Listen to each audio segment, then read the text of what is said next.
Hai, assalamualaikum dan salam sejahtera semua. Sekali lagi bersama saya di MRZ Vlog untuk segmen tips auto.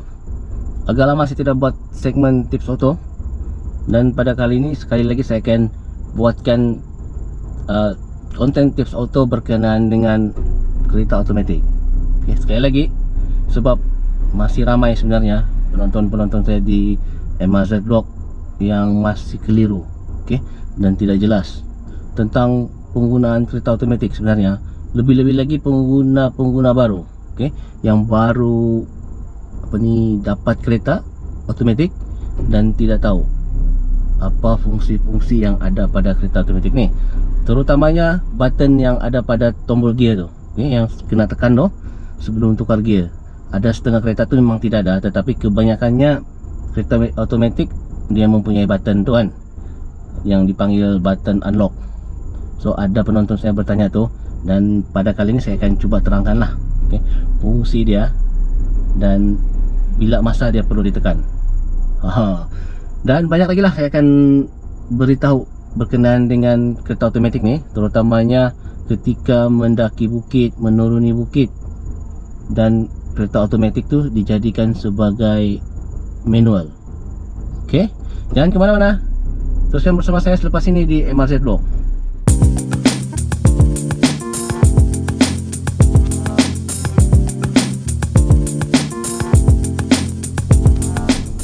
Oke, kembali lagi bersama saya di MRZ Vlog untuk segmen tips auto. Dan mula-mula saya akan jelaskan lah berkenaan dengan penggunaan fungsi button pada gear. So kebiasaannya tombol gear itu akan terdapat satu button unlock, sama ada di depan ataupun di atas kan. Saya rasa dua tempat saja, di atas ataupun depan. Dan kebanyakan button ni terdapat pada gear jenis sebaris. Maksudnya sebaris tu nomor-nomor gear tu sebaris, dari P sampai 2 atau L sebaris. Okey, tarik begini kan.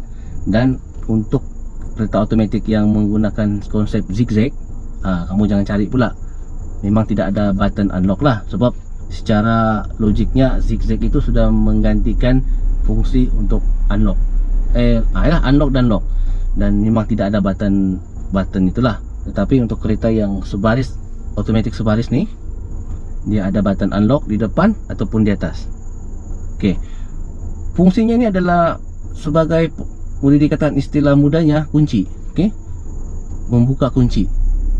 Dan ada di setengah-setengah pilihan gear itu anda tidak perlu tekan unlock, tidak perlu tekan lock, tapi ada setengah-setengah pilihan gear itu anda perlu tekan unlock.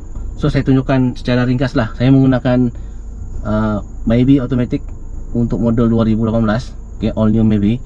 So berbeza sebenarnya untuk kereta-kereta lain, tapi secara asasnya sama. Okay, sekejap lagi saya akan tunjukkan anda bila masa perlu tekan unlock dan bila masa tidak perlu tekan unlock. Okay, ya, ini dia kereta automatic Maybe, all new Maybe, okay, model 2018. So ini yang saya maksudkan tadi tu, sebaris, pilihan sebaris dari PRN D432. Okey, ada setengah kereta dia akan turun lagi kepada L. Okey, yang ada setengah kereta ni dia pengakhirnya 2. So jangan carilah kalau tidak L kan. Yang ini yang dimaksudkan sebaris. Kalau bukan sebaris tu yang jenis zigzag, kamu boleh tengok di sini image zigzag. Okey, ini zigzag, beza dengan yang ini.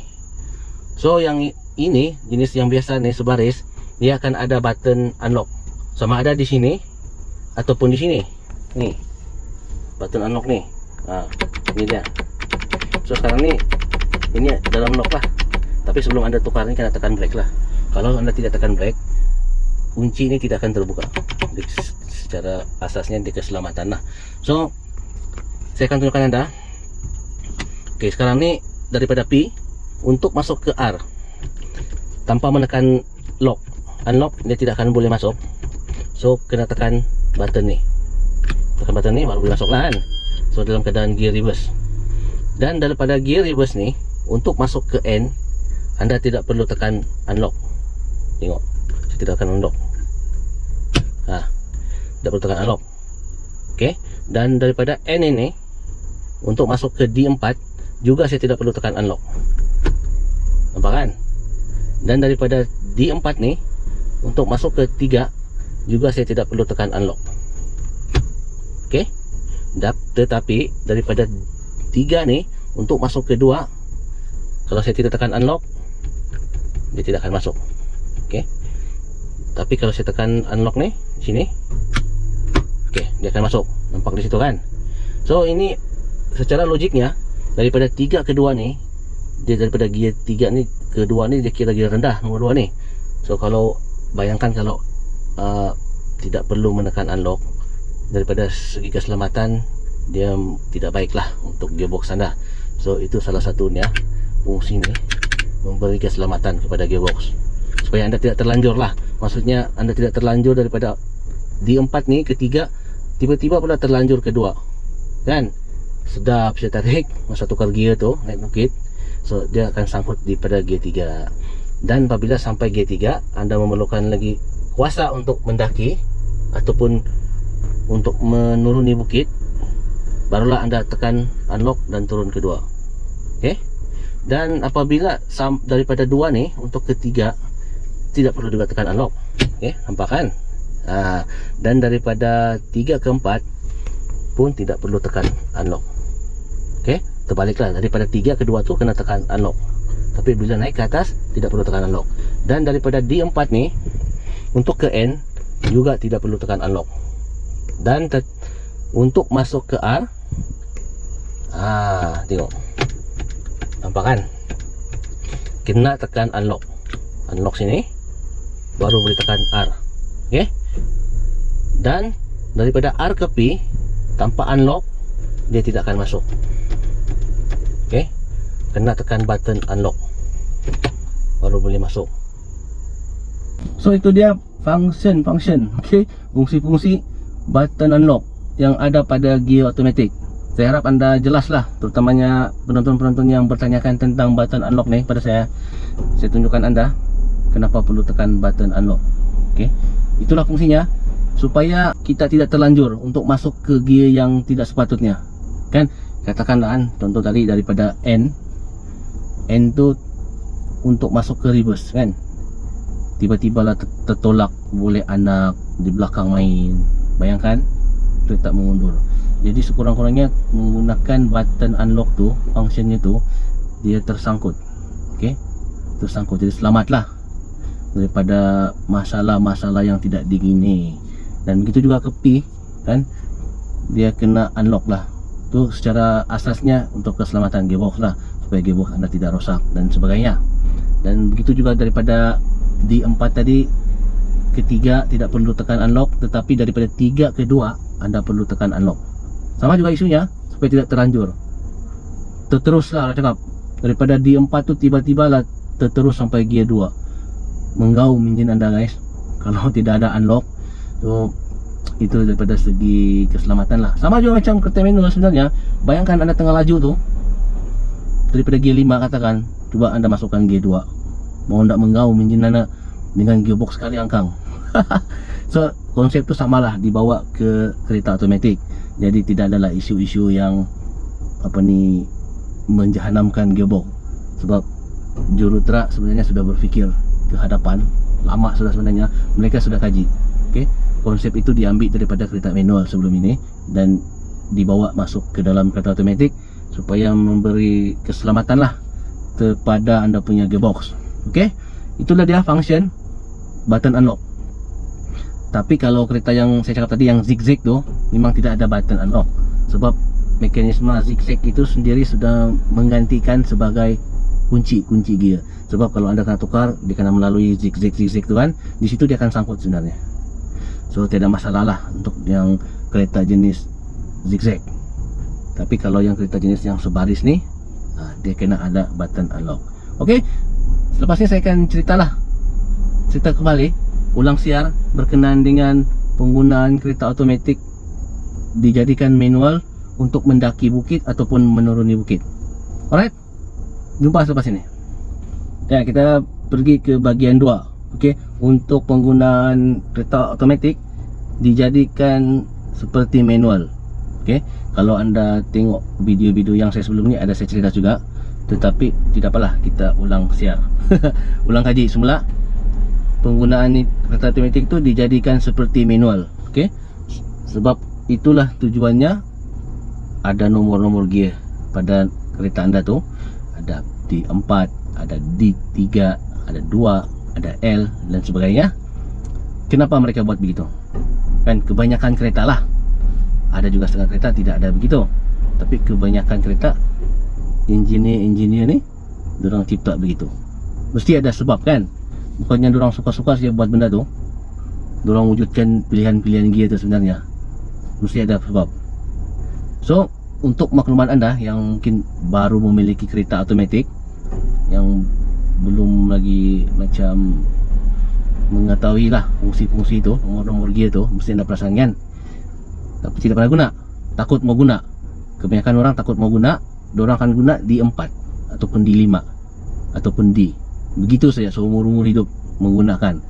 Untuk menggunakan nomor-nomor gear yang lain tu takut dan ataupun tidak tahu apa fungsi sebenarnya. Sebab mungkin ada di kalangan mereka ni pernah juga masukkan gear tu tapi still mesti berjalan kan. Jadi mungkin pada pemikiran mereka macam tiada fungsi kan, sebab dia masih berjalan. Memang berjalan lah. Tapi sebenarnya itulah yang saya katakan sebelum ini, dia membawa maksud. Kalau macam D4, dia dah mempunyai 4 gear. Kita ambil basic macam Mavic ni lah. D4 tu maksudnya 4 speed. Okay, ada setengah gearbox tu sampai 5 speed, 6 speed, 7 speed, 8 speed, 10 speed pun ada. Tapi tidak apalah, kita ambil basic 4 speed. Kebanyakan kereta yang ada kan. So kalau D4 tu bermaksud dia akan menggunakan gearbox 4 speed. Okay, 1, 2, 3, 4. Maksudnya dia akan bertukar dari 1 ke 2 ke 3 ke 4 dan akan turun balik ke 3, 2, 1 dan sebagainya. Dia automatic lah D4. Semua dia akan masuk gear tu. Dan untuk di bawah lagi 3 ataupun D3, dia hanya akan mencapai gear itu kepada gear nomor 3. 1, 2, 3. Dia tidak akan naik ke gear 4. Dia akan stop ke gear 3 sahaja. Dan untuk yang ke bawah lagi 2, dia hanya akan stop kepada gear 2 sahaja. 1, 2, 1, 2, 1, 2, 1, 2. Dia tidak akan naik ke gear 3. Kenapa begitu? Saya akan terangkan anda sekali lagi. Tujuannya adalah untuk pengguna tempat-tempat yang ekstrim. Okey. Sebagai contoh, ketika menuruni bukit lah. Kita ambil dulu basic cara menurun bukit. Okey. Kalau kereta manual kan, mungkin ada di kalangan anda yang pandai bawa dua-dua lah. Pandai bawa manual, pandai bawa auto. Okey. Kalau kereta manual, ketika anda turun bukit, mesti anda akan rendahkan gear kan. Katakanlah kereta manual anda itu mempunyai 5 speed kan. Ketika anda menuruni bukit yang curam, mustahil anda akan masukkan gear 5 tu meluncur sampai ke bawah. Kalau mungkin bukit itu pendek, mungkin ya. Tapi kalau kita ambil contoh sekali lagi di Bukit Kimanis, yang mana laluannya memang menjunam, curam, memanjang, agak mustahil anda menggunakan gear 5 sampai ke bawah sambil brake. Mau hangus brake anda guys. Kalau brake hangus, okey lagi. Kalau roto yang bengkok, masalah besar. So, menggunakan konsep kereta manual itu, anda mesti masukkan ke gear 4 kan. Daripada 5 anda masukkan ke gear 4 sambil tekan brake. So, tujuannya masukkan ke gear 4 itu agar enjin kereta anda itu mengurangkan kelajuan. Okey. Konsep mudahnya macam brake engine lah. Kan enjin tu akan menjadi terasa berat. RPM akan menjadi sedikit tinggi. So, dia akan mengawal kelajuan ketika menuruni bukit yang curam, yang panjang. Dan kalau rasa-rasa kereta tu lagi laju sikit, brake pun tidak mampu untuk menampung kelajuan. Kalau kereta manual lah, pemandu akan masukkan lagi ke gear 3. Okey, gear 3 akan menggaum sikit lah enjin anda. RPM pun mungkin sedikit tinggi daripada tadi. Dan dia akan membantulah kelajuan itu sambil tekan brake kan, sampailah ke bawah selamat. So, untuk kereta automatik fungsinya sama. Okey, fungsinya sama. Katakan daripada atas anda turun ke bawah, laju kan, kebanyakan orang itulah dia akan gunakan D4 tu turun ke bawah tanpa menukar gear 3, 2 dan sebagainya. Hanya menekan brake. Tetapi itulah kebanyakan kereta-kereta automatik brake-nya menjadi masalah, panas dan sebagainya. So untuk membantu itu sebenarnya, itulah yang saya katakan sebelum ini, ketika turun bukit tuh tarik ataupun masukkan ke D3. Oke. Dan ada di penonton saya bertanya, ketika daripada D4 itu, oke, daripada D4 itu untuk masuk ke 3, perlukah saya tekan lepas pedal minyak? Oke, sebenarnya tidak perlu lepas pedal minyak. Oke. Tapi kalau biasa turun bukit ni jarang juga orang tekan minyak kan, dia akan lepas sedikit. Tapi tidak perlulah, kamu tukar saja, daripada D4 tu tarik saja ke D3, tahap masuk begitu. Oke, dia akan otomatis, dia akan tukar sendiri, masuk, dan RPM akan menjadi tinggi. Bila sudah tinggi tu, sambil-sambil tu tekanlah brake untuk membantu kelajuan tu dikurangkan. Dan kalau macam ada setengah-setengah laluan tu, saya ambil sekali lagi contoh di Bukit Kimanis lah, yang laluannya yang berseleko, yang tajam, yang memerlukan kenderaan tu perlahan. So masukkanlah ke D2, gear nomor 2, sambil tekan brake. So dia dapat membantu sebenarnya supaya kelajuan itu dapat dikawal. Sama juga konsepnya, tidak perlu juga tekan pedal minyak dan sebagainya. Sama macam manual biasanya dia ada clutch kan. Kalau automatic tidak ada clutch, kita tukar saja. Jangan takut guys, dan jangan takut, sebab ada di antara mereka yang takut rosak dan sebagainya. Kalau kita menggunakan cara yang betul untuk menuruni bukit menggunakan kereta automatik, insyaAllah tidak ada masalah kerosakan. Sebab itulah saya katakan sebelum ni, jurutera kereta ni sudah lama sebenarnya, sudah lama berfikir, mengkaji kehadap sebelum ini, kenapa mereka buat pilihan-pilihan gear itu. Bukan orang suka-suka aja sebenarnya untuk membuat itu, dia fungsi-fungsinya sebenarnya.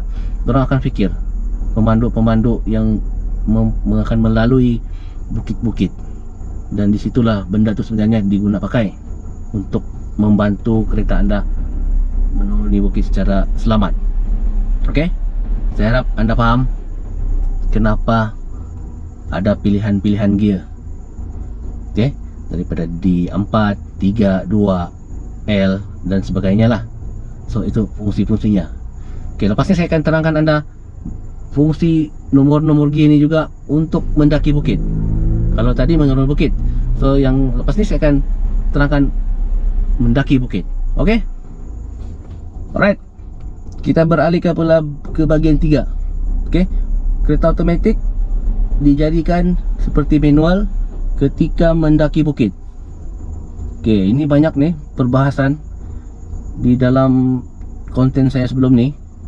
Banyak yang bertanya sebenarnya. Kalau kamu tidak percaya, kamu boleh tengoklah, ada konten-konten yang tips auto yang berkenaan dengan kereta automatik. So sama juga konsep dia seperti kereta manual lah kan. Memang betul lah, ada di antara penonton saya menyatakan, selama ni saya memandu, saya guna D saja bro. Dia cakap okey juga naik bukit, tidak masalah. Memang betul sebenarnya, tidak masalah. Kalau kamu masukkan D4 ataupun D5 dan sebagainya, naik bukit tu memang tidak masalah. Sedap saja kan, meluncur naik bukit tu memang tidak masalah, sampai ke tempat yang dituju lah. So untuk pilihan sebaik-baiknya lah kan. Sebab saya selalu mendaki bukit ni, ambil contoh sekali lagi Bukit Kimanis. So saya memang tidak pernah menggunakan D4 sepenuhnya ataupun D5 dan sebagainya. Sebab kalau anda tidak percaya, lepas ni kalau anda ada peluang lah untuk mendaki laluan yang berbukit, anda cuba. Kalau anda menggunakan automatic sepenuhnya, D4 ataupun D5, anda dengar bunyi enjin. Okey, ketika anda sedang menekan pedal minyak tu, anda tengok RPM, dia akan tinggi rendah, tinggi rendah, tinggi rendah. Okey, begitu sajalah sampai anda sampai ke destinasi. Sebab kenapa begitu? Dia akan detect anda punya penggunaan pedal minyak. Okey, bila anda tekan lebih, dia akan drop gear tu 2, 3 dan sebagainya. Dan bila dia sudah laju, dia akan tukar balik ke 4. Dia aktif lah, maksudnya aktif penggunaan gear tu, dia tukar. Okey, tetapi kalau Anda menggunakan secara manual, okey, mendaki, okey, katakan daripada bawah tu Anda gunakan D4, Anda pecut, okey, bila sudah sampai separuh tu, terus masukkan ke G3, kan, G3. So dia akan drop ke G3, dan sepanjang G3 tu Anda tekanlah sehabis-habisnya pedal minyak tu pun dia akan stop di bagian G3 saja. Okey, dia tidak akan naik ke 4. Okey, jadi dari situ Anda boleh maintainkan kuasa enjin Anda tu untuk mendaki bukit. Okey, tapi jangan sampai overrev lah. Kena tengok juga RPM. Kalau RPM overrev boleh jadi overheat. Okey, itu masalahnya lah. Kena tengoklah. Kalau macam enjin petrol ni, kena tengok dalam, saya rasa dalam 4000 lebih RPM, 4500, Anda kena berhati-hati. Okey, 4500 hingga 5000 RPM kena berhati-hati. Kalau enjin diesel dalam 3500 begitu, 3000 hingga 3500 RPM kena berhati-hati, jangan overrev lah.